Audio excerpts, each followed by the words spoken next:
अतिक्रमण हटवण्याच्या महापालिकेच्या कारवाईवरून आता महापालिका अधिकारीच कायदेशीर अडचणीत सापडलेत। मसरूळ पोलीस ठाण्यात महापालिकेच्या 3 अधिकारी कर्मचाऱ्यांसह एकूण 7 जणांविरोधात विविध कलमान्वये गुन्हा दाखल करण्यात आलाय। तक्रारदार बाजीराव धोंडगे यांनी दिलेल्या तक्रारीनुसार त्यांच्या ताब्यातील जागेवरील शेड महापालिका अधिकारी आणि इतर व्यक्तींनी हटवून नेले। तसंच त्यानंतर जागेचा ताबा हस्तांतरित केल्याचा आरोपही करण्यात आलाय। तक्रारीनुसार 20 ऑगस्ट 2026 ला दुपारी 12:30 वाजण्याच्या सुमारास दिंडोरी जकात नाका मसरूळ नाशिक येथे ही घटना घडली। तक्रारदाराच्या म्हणण्यानुसार त्यांच्या ताब्यातील जागेवर असलेले शेड MH41Y6869 क्रमांकाच्या वाहनासह इतर वाहनांच्या मदतीने महापालिकेच्या माध्यमातून काढून घेण्यात आले।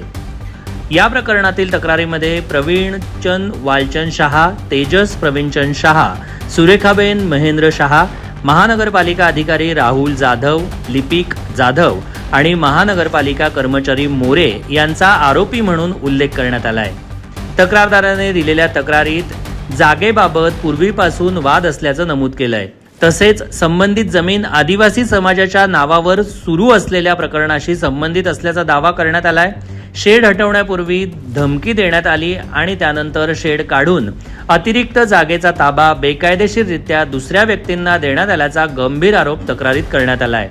60 ते 70 जण कोण होते, त्यांची गुन्हेगारी पार्श्वभूमी काय, त्यांचा आका कोण हे बघणे महत्त्वाचे ठरणार आहे। या तक्रारीच्या आधारे मसरूळ पोलिसांनी भारतीय न्याय संहितेतील विविध कलमांसह महाराष्ट्र जमीन महसूल संहिता तसेच अनुसूचित जाती जमाती अत्याचार प्रतिबंधक कायद्यातील संबंधित तरतुदींनुसार गुन्हा दाखल केल्याचे नमूद करण्यात आले। आम्ही दिंडोरी जकात नाक्यावर आम्ही राहायला आहे। आमचं सगळं तिथं टपरे होते। यांनी सगळे मोडतोड केली।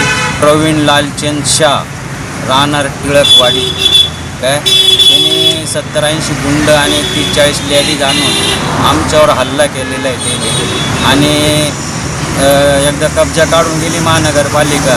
त्यांनी लगेच महानगरपालिकेची गाडी असताना लगेच टँकर आणला शहानी।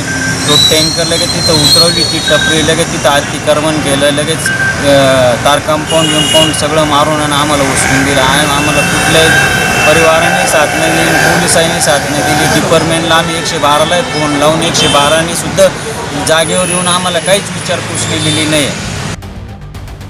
या प्रकरणामुळे महानगरपालिकेच्या अतिक्रमण विरोधी कारवाईवरही प्रश्नचिन्ह निर्माण झालंय। अतिक्रमण हटवण्याची कारवाई करताना संबंधित जागेची मालकी, ताबा, न्यायालयीन वाद आणि कायदेशीर प्रक्रिया यांची पूर्ण पडताळणी करण्यात आली होती का, याचा तपास आता महत्त्वाचा ठरणार आहे। शेड हटवण्यासाठी कारवाईसाठी महानगरपालिकेकडून लेखी आदेश देण्यात आला होता का? कारवाई करणाऱ्या अधिकारी कर्मचाऱ्यांना कोणते अधिकार देण्यात आले होते? शेड हटवल्यानंतर जागेचा ताबा कोणाकडे देण्यात आला आणि त्यासाठी कोणती कायदेशीर प्रक्रिया राबवण्यात आली, हे प्रश्नही या प्रकरणाच्या तपासात महत्त्वाचे ठरणार आहेत। दरम्यान या प्रकरणातील आरोपांची सत्यता तपासानंतरच स्पष्ट होणार आहे। FIR मध्ये नमूद करण्यात आलेले आरोप अद्याप न्यायालयात सिद्ध झालेले नाहीत। पोलिसांच्या तपासानंतरच या संपूर्ण प्रकरणातील वस्तुस्थिती समोर येणार आहे। अन्याय झालेला आहे। प्रवीण शाह यांनी आमच्या जागेवर 50-60 गुंड पाठवून आमच्यावर मारहाण करून त्यांनी लेडीज पण पाठवले आहेत आणि डिपार्टमेंट पण आमची केस घेत नाही। महानगरपालिकेच्या गाड्या येऊन आमचं सगळं शेड मोडून तोडफोड करून निघून गेले। डिपार्टमेंटच्या गाड्या येत आहेत, पाहून निघून जात आहे, आमची केस पण घेत नाही आहे। न्यूज डेस्क, आपलं नाशिक।